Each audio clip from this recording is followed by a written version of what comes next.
రోజు మంచి పని చేసాం కదా పేట. అవును. రే రితిక్ ఎందుకు ఏడుస్తున్నావు? ఏమైంది? అమ్మ నాకు చాక్లెట్స్ కొనియాలేదక్క. అవునా వేతన్, మరి పెన్సిల్ వాడి పిల్లడికి చాక్లెట్ కొనిద్దామా? ఈ పెన్సిల్ ని మంచి పనుల కోసం ఎప్పుడైనా వాడుకోవచ్చు. సరే, నువ్వు ఇక్కడే ఉండు, నేను నీకోసం చాక్లెట్లు తీసుకొని వస్తాను, సరేనా? సరే అక్క.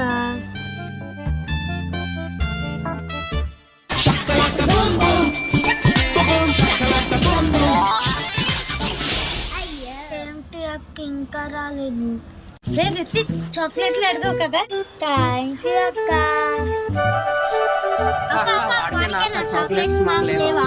సరేరా, మీరు ఇక్కడే ఉండండి, మీకు కూడా తీసుకొస్తాను.